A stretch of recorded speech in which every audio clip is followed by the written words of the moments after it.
ओम साई राम, जय साई राम। मैं संतोष अपने साईं संतोष चैनल में आप सभी भक्तों का स्वागत करती हूँ। आज मैं आपके लिए अपना एक नया एक्सपीरियंस लेके आई हूँ जो बाबा ने मुझे शिरडी में दिया था। लास्ट ईयर दिसंबर में जब मैं शिरडी गई थी तो बाबा ने वहाँ पर मुझे बहुत सारे अच्छे अच्छे एक्सपीरियंस दिए, बहुत सारे अनुभव दिए। तो मैंने सोचा क्यों ना अपनी साई फैमिली से अपने एक्सपीरियंस शेयर करूं। और आप जब मेरे एक्सपीरियंस सुनोगे ना तो आपको भी बहुत अच्छा लगेगा। मेरे इस अनुभव से आपको यह महसूस होगा कि बाबा से हम जो कुछ भी मांगते हैं ना, बाबा उस चीज़ को पूरा कर देते हैं।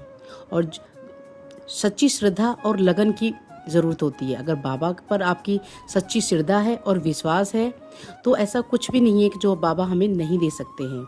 तो इन अनुभवों के अंदर भी बाबा ने मेरे साथ वही किया कि मैंने बाबा से कुछ मांगा और बाबा ने मुझे शिरडी में दिया।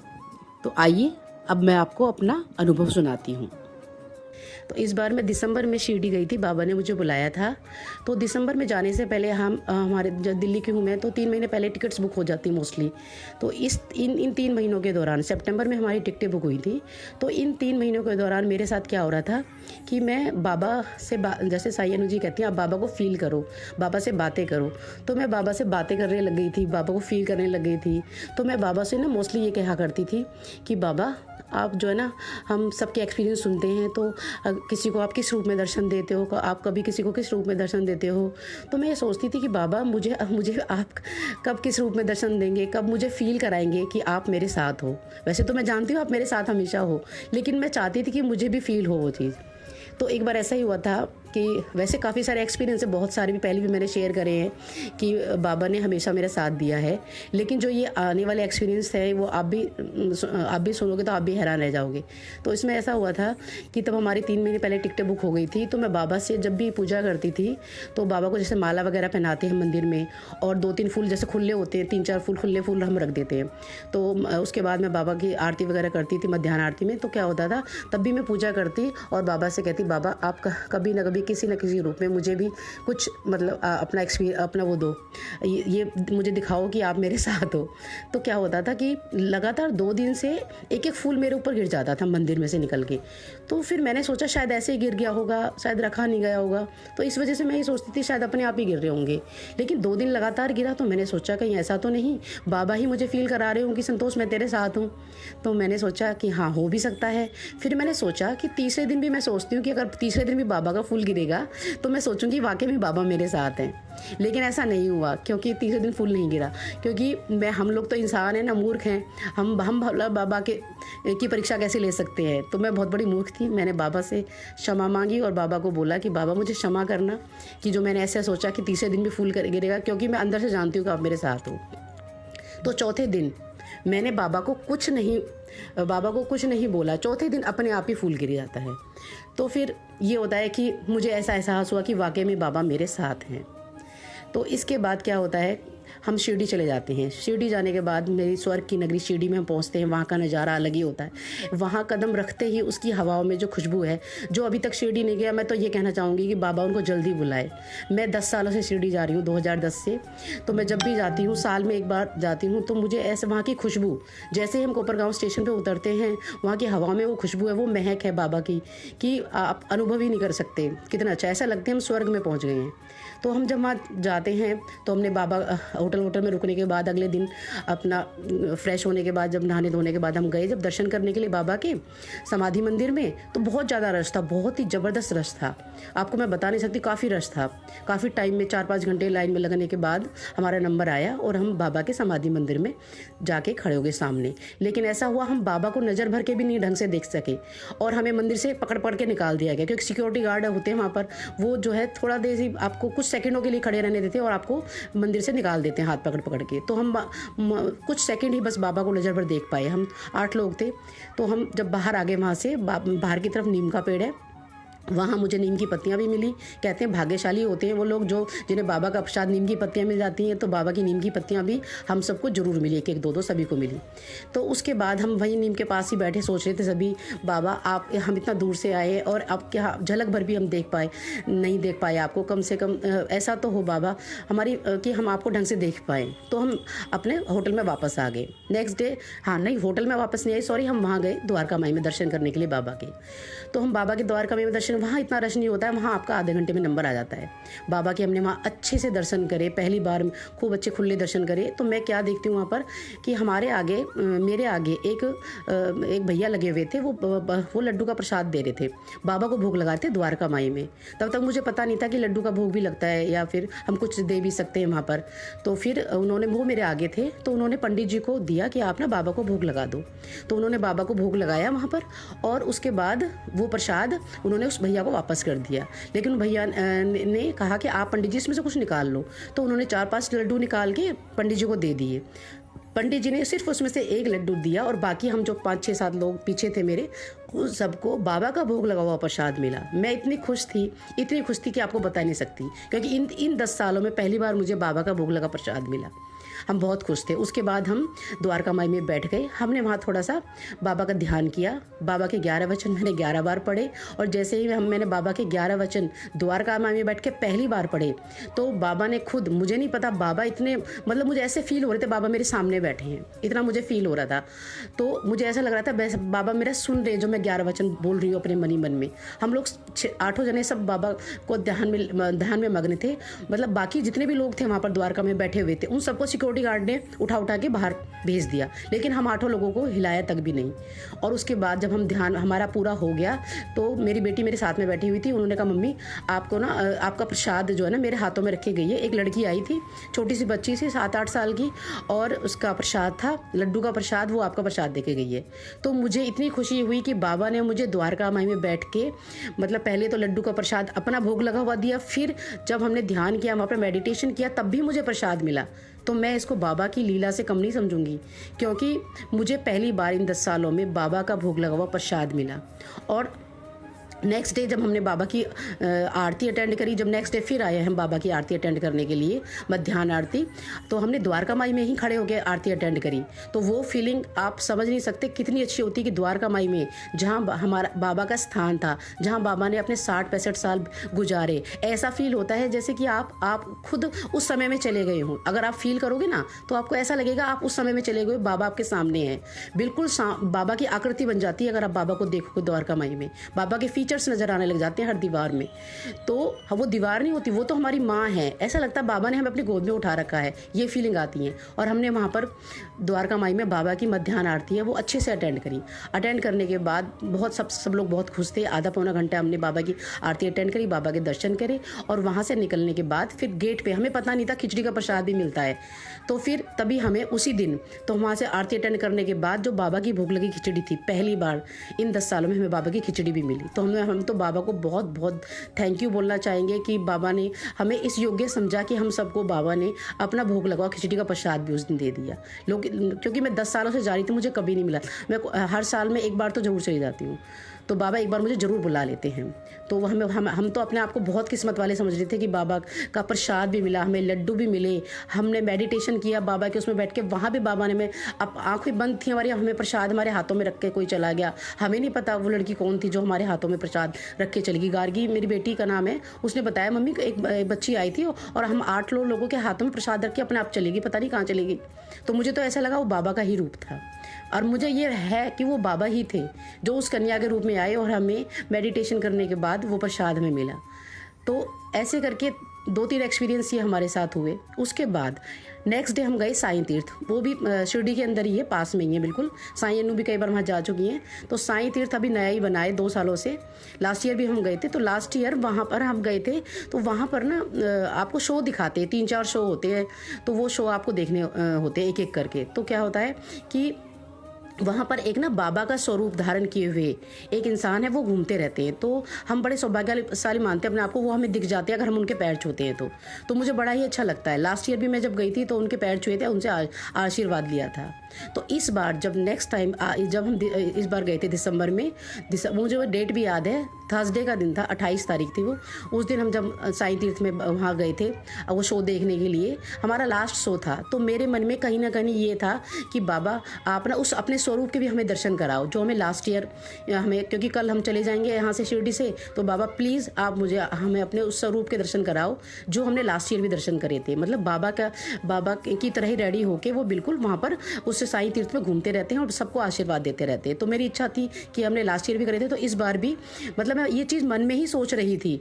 और तभी मैंने देखा कि वो हम सीढ़ियों पे लाइन लगा के खड़े हुए थे मूवी देखने के लिए। वहाँ पर मूवी दिखाते सबका मालिक एक, तो हम सीढ़ियों पे लाइन लगा रखे थे हम सब लोगों ने। मेरे मम्मी थी, मेरे भाई वगैरह सब, मेरी दीदी वगैरह सब थे, मेरी बहनें वगैरह।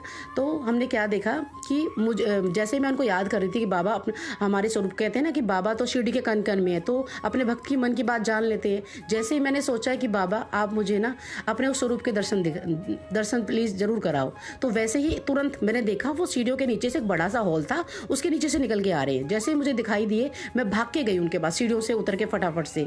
मेरी बहन मुझसे फिर भी कह रही थी कि अरे दीदी कहाँ जा रहे हो आप लाइन तोड़ के, अभी तो हम अंदर मूवी देखने के लिए अंदर एंटर करने वाले हैं। मैं कहा कोई बात नहीं, मूवी मैं बाद में देख लूँगी, पहले उनके दर्शन करूँगी जिनको मैं ढूंढ रही थी, क्योंकि इसके बाद हम चले जाएंगे फिर। तो मैं फटाफट से गई, उनके चरण छुए, उनको प्रणाम किया, उन्होंने मुझे आशीर्वाद दिया। और उनके चरण छूने के बाद मुझे बहुत शांति मिली। मुझे ऐसा एहसास हुआ उनसे कि जैसे मैंने अपने बाबा के ही दर्शन करे हैं। मैं उनको ये नहीं दिखती कि वो क्या है क्या नहीं है, मुझे वो बाबा का स्वरूप ही लगते हैं, मुझे बाबा ही लगते हैं वो। और मतलब मैंने उसी फीलिंग से उनके पैर छुए कि मेरे बाबा हैं ये। मैंने उनके पैर छुए और उन्होंने मुझे आशीर्वाद दिया कि आप हमेशा खुश रहोगी, ये आशीर्वाद दिया। और कभी कोई किसी की कोई तुम्हें कष्ट नहीं होगा, आप हमेशा, उनके ये 2 शब्द थे, हमेशा खुश रहोगी और कभी किसी चीज़ की तुम्हें कोई कमी नहीं होगी। तो मुझे बहुत अच्छा लगा, बाबा ने आशीर्वाद दिया। आशीर्वाद लेके और मैं अच्छे अपने भाव से वहाँ से कुछ कदम, 7-8 कदम की दूरी पर ही निकली होंगी कि तभी मैं क्या देखती हूँ, उन्होंने मुझे बुलाया, बाबा ने मुझे बुलाया, बेटा इधर आना। तो मैंने मुड़ के देखा, वो मुझे बुला रहे थे और मैं सिर्फ अकेली थी। उन्होंने मुझे बुलाया, मैं उनके पास गई। उन्होंने मुझसे बोला, मुझे नहीं पता था उन्होंने मुझे क्यों बुलाया है, क्यों नहीं बुलाया है, और आप ये एक्सपीरियंस सुनोगे तो आप भी हैरान रह जाओगे। मतलब मुझे अभी भी मेरे रोंगटे खड़े हो रहे हैं, तो मैं आपको ये बात बता रही हूँ क्योंकि ये फीलिंग ऐसी है, बाबा का मतलब ये ऐसी लीला ही ऐसी है, आप देखो। तो उन्होंने मुझे जैसे ही बुलाया, उन्होंने मुझसे बोला कि आप दिल्ली से आई हो। तो मैं तो हैरान थी, इनको कैसे पता कि मैं दिल्ली से आई हूँ। मैंने तो इनसे कोई बात भी नहीं करी, कुछ नहीं किया, सिर्फ इनको प्रणाम किया। उन्होंने सिर्फ इतना कहा, तुम दिल्ली से आई हो ना। फिर उनका सेकंड ये था कि तुम रोहिणी की हो। मैंने कहा रोहिणी की, इनको कैसे पता मैं रोहिणी से आई हूँ। तो फिर मेरे को तो बड़ा वो हुआ कि मैं हैरान रह गई कि इनको ऐसे कैसे पता कि मैं दिल्ली की हूँ और रोहिणी की हूँ। तो मैंने कहा कि बाबा आप तो सब जानते हैं, आप तो मेरे दिल में ना, मेरे यही शब्द थे। मैं हैरान थी, मैंने कहा बाबा आप तो सब जानते हैं, आप तो मेरे दिल में रहते हो ना, तो आपको तो सब पता है कि मैं कहाँ रहती हूँ। आप तो कहते हैं मैं जानता हूँ कि तुम मेरी भक्ति करती हो।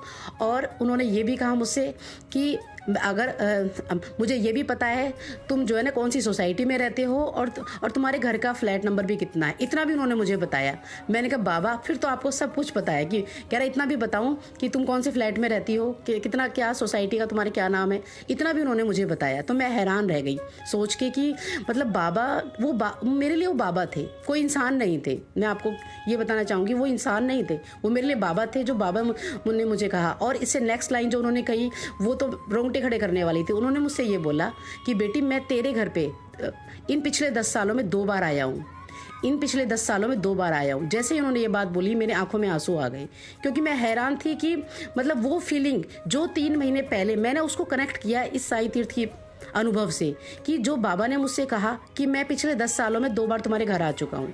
अब वो किस रूप में आई ये मुझे नहीं पता, ये तो खैर बाबा ही जाने। लेकिन जो उन्होंने मुझे बताया कि पिछले 10 सालों में मैं तुम्हारे घर आ चुका हूँ, तुम्हारा घर मुझे पता है, तुम्हारा एड्रेस मुझे पता है, तुम कहाँ रहती हो वो मुझे पता है, वो कोई इंसान नहीं कह सकता, वो मेरे बाबा ही थे। मैं जानती हूँ वो उस इंसान के रूप में बाबा ही मेरे पास आए थे ये बताने के लिए कि तू मुझे घर पे दिल्ली में ये पूछ रही थी ना बार बार कि मुझे अपना बाबा कोई एक्सपीरियंस दो, मुझे कोई अनुभव कराओ कि आप मेरे साथ हो।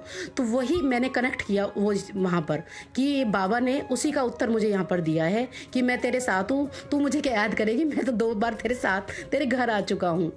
तो अब बताते हुए भी मतलब मुझे ये लग रहा है कि इतना कनेक्ट कर पाई मैं बाबा से वहाँ से। तो ये मेरे एक्सपीरियंस वहाँ साईं तीर्थ में हुए।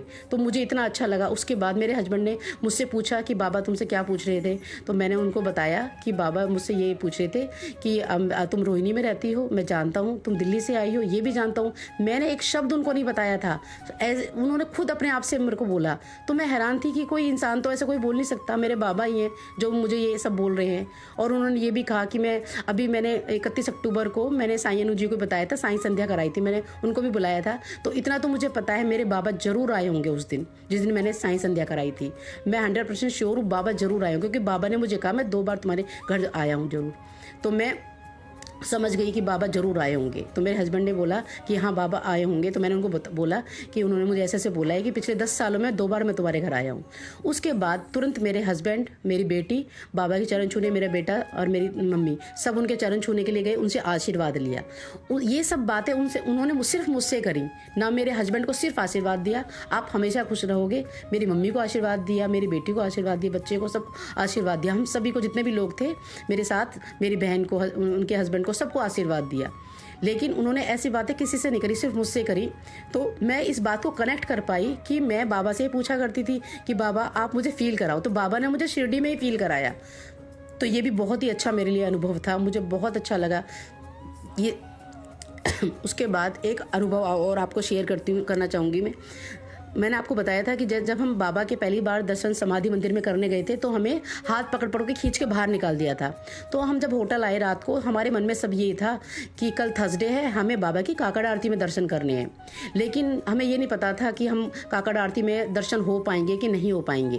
लेकिन क्योंकि काकड़ आरती वाले दिन बहुत ज़्यादा रश होता है, मैंने सुना शिरडी में बहुत रश होता है। तो हमने सबने मन बनाया कि हम काकड़ आरती में बाबा के दर्शन जरूर करेंगे।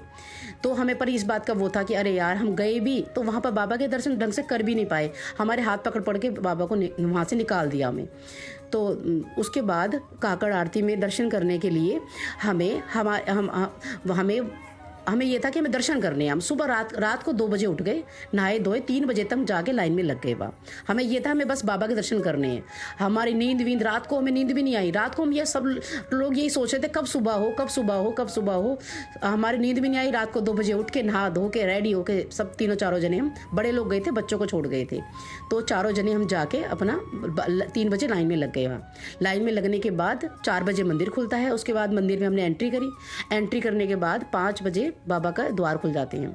तो वहाँ 5 बजे बाबा का मंगल स्नान होता है। तो हमने जैसे ही वहाँ एंट्री करी, मतलब ये था कि बाबा ने हमें बिल्कुल अपने आगे बिठाया। आगे अब मैं आपको क्या बताऊंगी, सिर्फ बाबा हमसे 10 या 12 कदमों की दूरी पे थे, मतलब सबसे आगे हमारा नंबर लग गया। मतलब ये सब बाबा की लीला ही तो थी कि कहाँ हम 2 दिन पहले आए थे बाबा के दर्शन करने के लिए, तो हमें खींच के बाहर निकाल दिया था सिक्योरिटी गार्ड ने, क्योंकि बहुत ज़्यादा रश था। और हम जब काकड़ आरती में बाबा के दर्शन करने के लिए दोबारा गए, तो हमने बाबा से प्रे किया, बाबा कम से कम अब तो हमें अच्छे से दर्शन हो आपके, फिर हम चले जाएंगे। आज थर्सडे का दिन है, फ्राइडे को हम चले जाएंगे। वो थर्सडे का दिन था, बाबा का दिन था। और उस दिन बाबा ने हमें काकड़ आरती में सबसे आगे, मतलब मुश्किल से 8 या 10 कदम की दूर भी में समाधि मंदिर में हम बैठे हुए थे। बाबा हमारे सामने, बाबा को मंगल स्नान कराया गया, बाबा के कपड़े चेंज किए गए, बाबा की आरती हुई, ओम जय जगदीश हरे, और बाबा की जो काकड़ आरती वो हमारे सामने हुई। और आप यकीन नहीं मानोगे, वो फीलिंग इन 10 सालों में मैं बाबा के पास गई हूँ, लेकिन काकड़ आरती में मैंने ज्वाइन करी है पहले भी, लेकिन वो वाली फीलिंग आज तक कभी नहीं हुई। मतलब आप यकीन मानोगे, मेरे आंखों से लगातार आंसू बह रहे थे। मतलब बाबा का प्यार ही था कि वो लगातार आंसू मेरे बह रहे थे जब तक बाबा की काकड़। मैं बाबा को थैंक यू बोल रही थी कि बाबा आप, परसों ही तो हमने आपसे बोला था कि बाबा आपसे हमारे ना अच्छे से दर्शन नहीं हो पाए, और आपने इतने अच्छे दर्शन दिए कि हम सामने बैठे हैं बिल्कुल आपके। और आप यकीन मानोगे, वो आरती पूरा 1 घंटा चलती है, क्योंकि बाबा का मंगल स्नान भी होता है, तो 1 घंटा पूरा ये प्रोसेस चलता है। उस पूरे 1 घंटे बिल्कुल हम बाबा के सामने थे। कहाँ तो हम कुछ सेकंडों को बाबा को नज़र भर भी नहीं देख पाए, और बाबा ने हमें 1 घंटा अपने सामने बिठा के रखा कि लो मेरे दर्शन, लो मेरे बच्चों, लो मेरे दर्शन। तुम कितने दर्शन लोगे? तो मतलब बाबा ने की लीला ही तो थी कि बाबा ने हमें बिल्कुल सामने बिठा के अपने दर्शन कराए। लगातार मेरे आंखों से आंसू बह रहे थे, मैं बार बार अपने आंसू पोंछ रही थी, क्योंकि जैसे हम आंसू आते ना हमारे आंखों में, तो बाबा की जो प्रतिमा है, मूर्ति है जो हमारे सामने है, वो ब्लर हो जाती है। तो फट से मैं अपने आंसू पोंछती अपने शॉल से, और फिर फट से बाबा को देखती। मतलब आप यकीन नहीं मानोगे, बाबा की जो उस प्रतिरूप में ये चमक थी, ये वो थी, ये शाइन थी, बाबा का वो तेज था कि आप मतलब बाबा को स्वरूप सामने देखोगे ना तो कोई कह नहीं सकता कि वो बाबा नहीं बैठे हैं। ऐसा लगता है सामने आपके बाबा बैठे हैं, रियल में है वो। मतलब ऐसा कोई फीलिंग नहीं आ रही थी मुझे, ऐसा लग रहा था मेरे बाबा मेरे सामने बैठे हैं और मेरे आंखों में से आंसू निकले जाते। पूरा बाबा ने मुझे 1 घंटे इतने आराम से हम चारों को दर्शन दिए बाबा ने। इतना पिछले 10 सालों में कभी मैंने दर्शन लिए थे बाबा के। उसके बाद हमने आराम से दर्शन लिए बाबा के, दर्शन आरती अटेंड करी, पूरी काकड़ आरती। उसके बाद फिर बाबा के बैक साइड में आरती अटेंड करने के बाद फिर जब लाइन स्टार्ट हो गई तब लाइन जो है रोक देते हैं जब तक, क्योंकि लाइन रोक देते हैं तब तक आरती होती है। तो उस बीच में हम बाबा के अपना समाधि मंदिर में बिल्कुल सामने थे बाबा के। अच्छे से आरती अटेंड करने के बाद 1 घंटा मंगल स्नान भी देखा अपने बाबा का, बाबा के वस्त्र भी बदले गए वो भी हमने देखे, और बाबा की आरती भी पूरी अटेंड करने के बाद फिर हम वहाँ से निकल गए बैक साइड में जहाँ पर नीम के पत्ते मिलते हैं। पीछे बाबा का नीम का वृक्ष है और गुरु स्थान है। वहाँ गुरु स्थान में मैंने चरण स्पर्श किए बाबा के, और वहाँ पर जहाँ जैसे ही मैंने माथा टेका गुरु स्थान पे मेरे सिर के नीचे मुझे 2 पत्ते मिल गए। तो मैं ये बाबा का ही प्रसाद था कि मुझे नीम के 2 पत्ते भी मिल गए वहाँ से। तो ये मेरे शिरडी के एक्सपीरियंस रहे। और एक एक्सपीरियंस और बताती हूँ आपको जो मुझे हुआ वहाँ पर। वो याद आपने अगर साईं चरित्र पढ़ी है तो उसके अंदर बाबा के कल्प वृक्ष का मतलब उल्लेख किया गया है। तो बाबा का कल्प वृक्ष जो है, बाबा जब भी रायता गांव जाते थे तो वहाँ पर जब भी रायता गांव जाते थे तो वहाँ पर बाबा जो थे ना, कल्प वृक्ष जो थे वहाँ पर वो करने के लिए जाते थे, वहाँ बैठते थे, विश्राम करते थे। तो वहाँ पर मैं क्या देखती हूँ कि कल्प वृक्ष के जब हम दर्शन करने के लिए जाते हैं तो हमने सबने परिक्रमा करी, बाबा को अच्छे से वहाँ पर वो करे, कल्प वृक्ष दर्शन करे हमने। और परिक्रमा करने के बाद जब हम वहाँ से निकलने लगे तो सब लोग तो जाके गाड़ी में बैठ गए, मैं पीछे थी सबसे पहले लास्ट में। तो वहाँ जो पुजारी थे और उनकी वाइफ थी, उन्होंने मुझे बुलाया और मैंने उनसे पूछा कि आप यहीं पर बाबा की सेवा करते हो? उन्होंने कहा हाँ बेटी हम यहीं बाबा की सेवा करते हैं बस।